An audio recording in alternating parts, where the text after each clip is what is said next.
자, 마지막 6번째 분야입니다. 사람입니다. 여기서 사람은 고객은 아니고요. 회사 내에서 근무하는 이제 조직원으로서의 사람입니다. 자, 비즈니스를 움직이는 주체가 사람이잖아요. 이 사람을 이해하는 일이 중요하죠. 그래서 이제 동기부여, 행동경제학, 심리학, 사람과의 유대관계 이런 것을 강화하는 법을 다룬 명저 8권을 소개하고 있는데요. 저는 이 중에서 2권을 소개하겠습니다. 이 2권 읽으면서 저도 생각하는 게 굉장히 많았습니다. 첫 번째 책은요, 에드워드 대시의 마음의 작동법입니다. 외적 동기, 그러니까 뭔가 외부에서 자극을 가해서 동기를 일으키는 것보다 자기 스스로 결정한 자발적 선택이 더 큰 힘을 발휘한다는 자기 결정 이론, 이런 거를 발표했는데 이걸로 심리학계의 새로운 장을 연 사람입니다. 굉장히 기업에서 많이 받아들여지고 적용되고 있는 사람의 이론이고요. 많은 사람들은 이제 보상이야말로 의욕을 높이는 가장 중요한 기제라고 여겨왔습니다.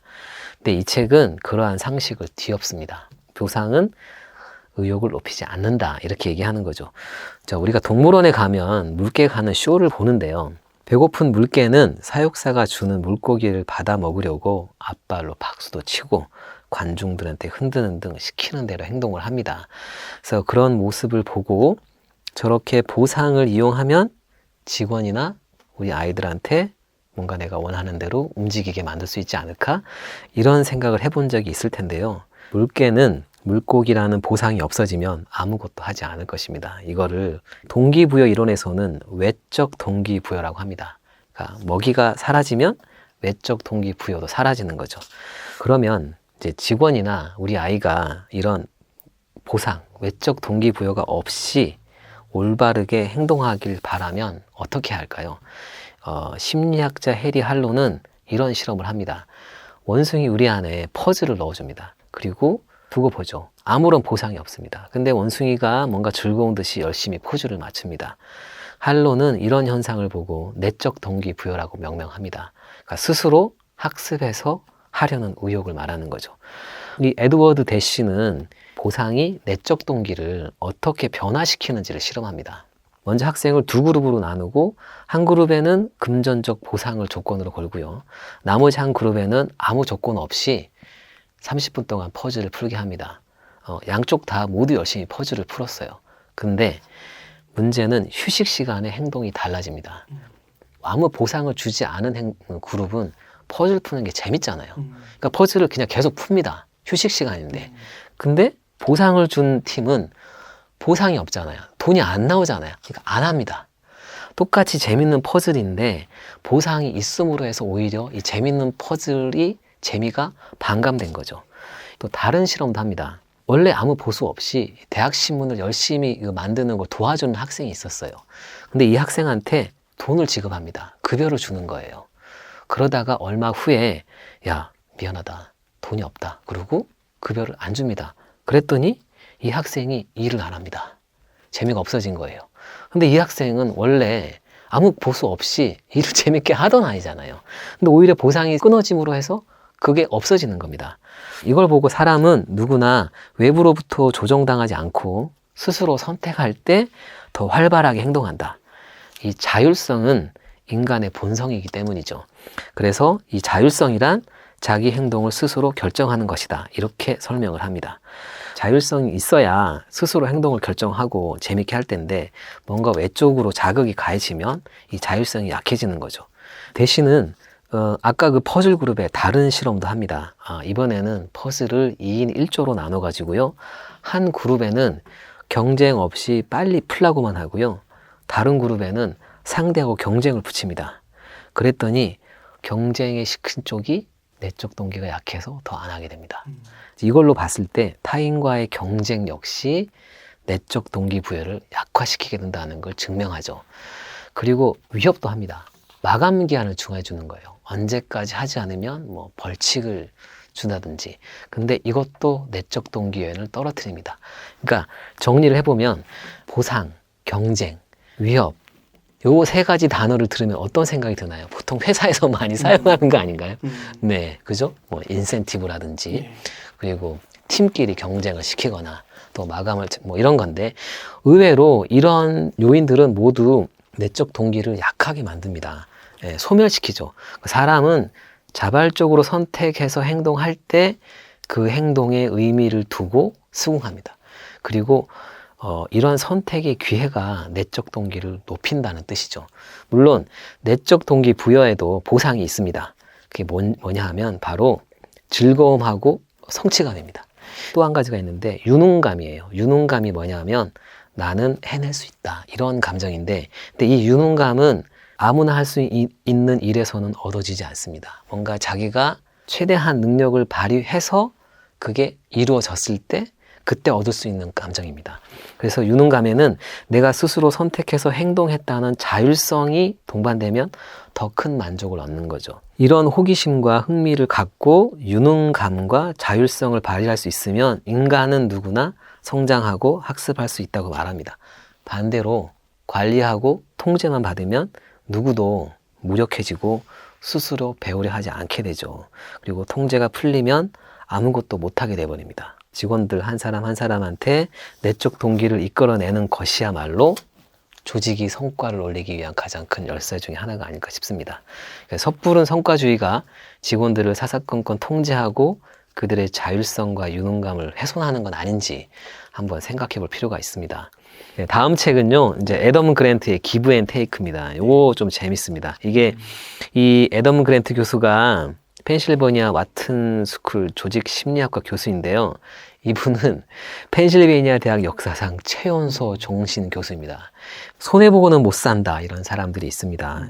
자신이 누군가보다 덜 갖는 것에서 분노하고 매사를 이익의 기준으로 판단하는 사람이죠. 근데 정말 이런 사람들이 이익을 얻었나? 한번 이렇게 궁금할 때가 있는데 이거를 실험을 해본 사람이 있습니다. 이게 이제 애덤 그랜트이죠. 결과 먼저 말씀드리면 이런 사람들이 오히려 주변의 인심을 잃고 고립되는 경우가 많았다고 합니다.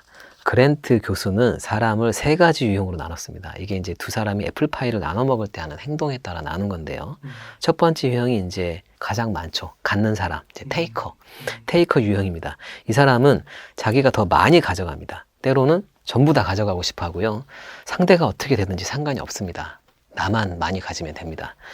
그리고 두 번째 유형은 이제 공평한 사람, 매처 유형인데요. 아주 공평하게 정확하게 이등분합니다. 그래서 냉정하고 치우침 없이 손익을 생각하죠. 이런 사람은 좀 차가워 보이긴 하는데 공정하다는 인식도 있습니다. 그리고 세 번째 유형은 이제 주는 사람, 기버 유형이죠. 이 책에서 주로 이제 기버 유형에 대해서 얘기를 하는데요. 상대에게 오히려 더 많이 줍니다. 그래서 항상 타인에게 베푸는 좋은 사람 유형이죠. 다만 사람 좋다는 말이 누구에게나 만만한 상대라는 인상을 주기도 합니다. 언뜻 보면 테이커가 가장 이익을 보고 기버가 손해를 보는 듯 하는데 그랜트 교수의 설명에 의하면 항상 상대의 처지에서 생각하는 기버들이 더 크게 성공한답니다. 물론 이 테이커냐 어떤 유형이냐는 상황에 따라 처지가 바뀝니다. 예를 들어서 자식을 둔 부모는 기버죠. 내리사랑이잖아요. 그리고 내가 또 뭔가 물건을 살 때는 싸게 사야 되니까 가격을 깎죠. 이럴 땐 제가 또 테이커가 됩니다. 상황에 따라 처지가 바뀌는데 다만 업무를 두고 봤을 때 이제 회사 내에서 업무를 두고 봤을 때는 대개 2개 중에 하나로 굳어진답니다. 이제 테이커 유형이냐 기버 유형이냐인데 특히 다른 사람하고 협업할 때 이제 유형이 분명하게 드러나는데요. 테이커 유형은 강한 상사한테는 복종하고 약한 부하 직원한테는 지배하려 들고요. 기버는 누구한테나 베풀려고 합니다. 그렇다고 해서 기버가 반드시 성공하는 건 아닙니다. 그러니까 엔지니어 같은 분야 같은 경우는 기버가 그렇게 좋지는 않다고 해요. 그런데 이제 생산성이 어느 쪽이 제일 높냐? 이쪽은 또 기버입니다.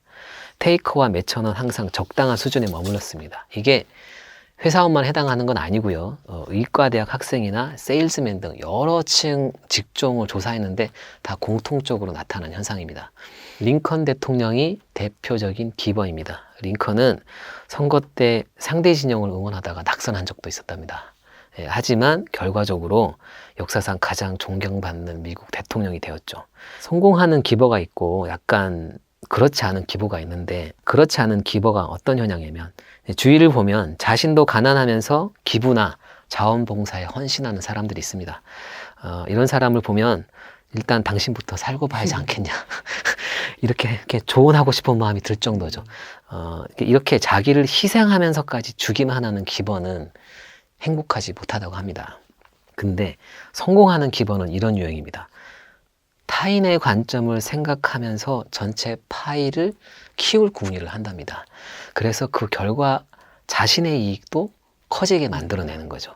그래서 종국에는 이런 사람들이 크게 성공한답니다. 반면에 테이커는 파이 크기는 한정돼 있다고 생각합니다. 그래서 승패에 집착하죠. 예. 그래서 파이를 더 크게 만든다는 생각을 못하기 때문에 독차지하자고 드는 겁니다. 그래서 남이 어떻게 됐는지 상관이 없는 거예요. 이런 사람들은 때로는 말로는 윈윈을 도모한다고 얘기하지만 철저하게 자기중심적입니다. 근데 이거 기버는 또 이런 조사도 발표를 합니다. 기버가 되면 행복도가 커진답니다. 24세 이상 미국인 2,800명을 대상으로 실시를 했는데요. 자원봉사 활동을 1년 동안 한 사람은 행복감과 삶의 만족도가 굉장히 높아지고 우울증도 감소했습니다. 그리고 자원봉사 활동을 하는 노인이 더 오래 산다는 사실도 확인이 되었죠. 자, 그러면 여기서 이렇게 생각을 할 것 같습니다. 그렇네, 기버가 되는 게 이익이니 그럼 내가 기버가 돼야지 라고 생각을 하고 뭔가 대가를 바라고 행동을 해서는 의미가 없답니다. 왜냐하면 이런 기버는 결과가 나올 때까지 시간이 많이 걸린답니다. 그래서 내가 기버처럼 행동을 했는데 뭔가 대가가 없으니 손해 아니야. 이렇게 생각하는 게 전형적인 테이커의 사고방식이랍니다. 예, 이거는 좀 와닿는 게 있었습니다. 그래서 훌륭한 경영자 중에는 기버가 많답니다. 그래서 파일을 좀 더 크게 만들어서 더 큰 이익을 가지려고 생각하다 보니 점점 더 성공하는 거죠. 세상은 점점 더 투명해지고 있고 SNS 등을 통해서 누가 누구인지 금세 분명해지고 있습니다. 이런 시대에 진정한 기버가 되는 가치를 이 책을 통해서 찾을 수 있기를 바랍니다. 이 책을 이제 지금 제가 거의 한두 시간 이렇게 들으면서 정말 솔직히 되게 홀린 듯하게 들었어요. 왜냐면은 계속 공부를 하면서 어떻게 하면 이거 적용을 할까. 그리고 특히 회사 차원도 있지만 제 개인적으로 또 하는 그렇게까지 또 연계돼서 생각해 보게 되었거든요. 그래서 저는 이거는 정말 진심인데 많은 분들이 이 책을 꼭 읽어보시면 좋겠어요. 그래서 작은 조직이든 큰 조직이든 아니면은 그 기업에서 뭐 신생 파트를 맡고 계시든 아니면은 또 막 여기서 리더십과 사람 같은 부분은 충분히 어떤 조직의 장 정도 된다면 굉장히 큰 도움이 될 것 같거든요. 제가 이 중간중간 이 부분을 읽으면서 이런 생각을 했다, 이런 말씀을 드렸는데요. 아마 독자 여러분도, 이제 구독자 여러분이죠. 또 만약에 이 책을 읽다 보면 분명 여러 가지 생각이 들 겁니다. 일을 하다 막히는 부분이 있을 때 뭔가 해결책의 실마리를 찾을 수도 있고요. 아마도 기대하셨던 것보다 더 많은 것을 이 책을 통해서 얻으실 수 있을 겁니다. 모두가 하시는 일에 이 책이 어떤 식으로든 도움이 되리라 믿고요. 만약에 읽었는데 하는 일에 도움이 안 되면 제게 연락 주십시오. 네, 저는 그만큼 이 책에 자신이 있습니다. 네. 그리고 체인지 그라운드 독자를 위해서 저도 뭔가 이벤트, 이렇게 오랜 시간 들어준 구독자를 위해서 저도 이벤트를 좀 사소하게 하겠습니다. 한 20권 정도를 제가 드리고요. 신청해 주신 분한테 증정을 하도록 하겠습니다. 신청 많이 해 주십시오. 네네. 예, 오늘 인터뷰 수고 많으셨습니다. 네, 감사합니다.